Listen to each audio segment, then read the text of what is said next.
امام مسجد کی امامت کروانے والا کیا تنخواہ نہیں لیتا؟ اچھا، اگر وہ تنخواہ لیتا ہے تو وہ جو بڑے کہ امپورٹنٹ فریضہ سر انجام دے رہا ہے پھر تو وہ ضائع ہو گیا کیونکہ وہ تنخواہ لے رہا ہے۔ اگر ایک مدرسے میں پڑھانے والا استاد بخاری کی تعلیم دے رہا ہے، بخاری شریف کی، مسلم شریف کی تعلیم دے رہا ہے،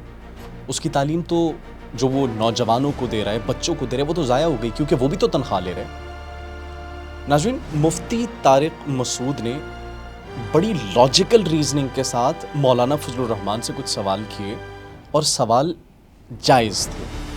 جو کہ ہم پچھلے کئی دنوں سے سوال کر رہے ہیں کہ کوئی بھی مدرسے کا بچہ، کوئی بھی طالب علم اٹھ کے استاد کو کہے نہیں میں تمہاری عزت نہیں کرتا، تم تو عزت کے قابل نہیں ہو کیونکہ تم تنخواہ لے کر پڑھا رہے ہو، تمہیں تو اس بات کے پیسے ملتے ہیں، تو از اٹ جسٹیفائیڈ وہ نوجوان، وہ سپاہی جو اس ملک کی خاطر،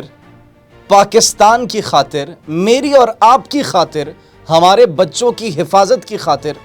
سرحدوں پر کھڑے دفاع کر رہے ہیں، آبویسلی تنخواہ تو مل رہی ہے، سب کو تنخواہ مل رہی ہے،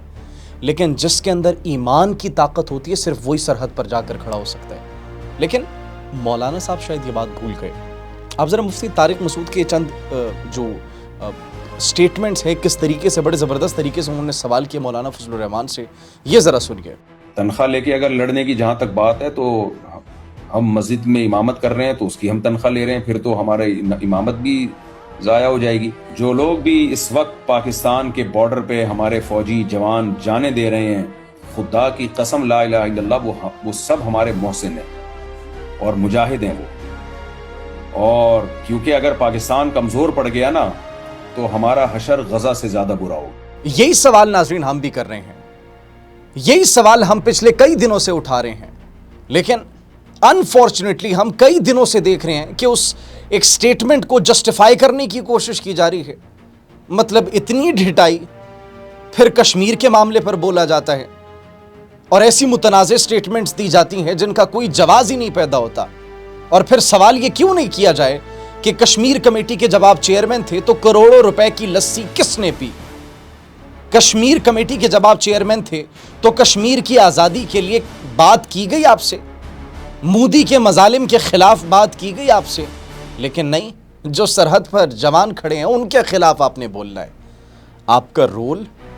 آپ کا کردار سیاست میں، آپ کی ماضی کی سیاست ہر ایک جانتا ہے، بخوبی واقف ہے۔ آپ کے وزٹس کہاں کہاں پر تھے سب جانتے ہیں، کس طریقے سے آپ بھیک مانگتے رہے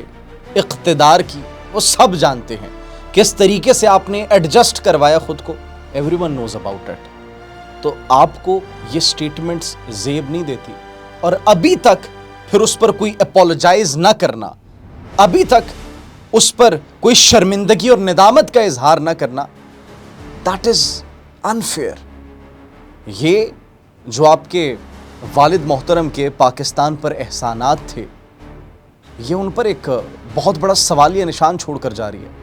اور انہیں بھی بڑی تکلیف ہوئی ہوگی آپ کی اسٹیٹمنٹ سے۔ ناظرین، آپ کیا سوچتے ہیں اس حوالے سے؟ کامنٹ سیکشن میں اپنی قیمتی رائے سے ضرور آگاہ کیجیے گا۔ مجھے اجازت دیجیے، اللہ نگہبان۔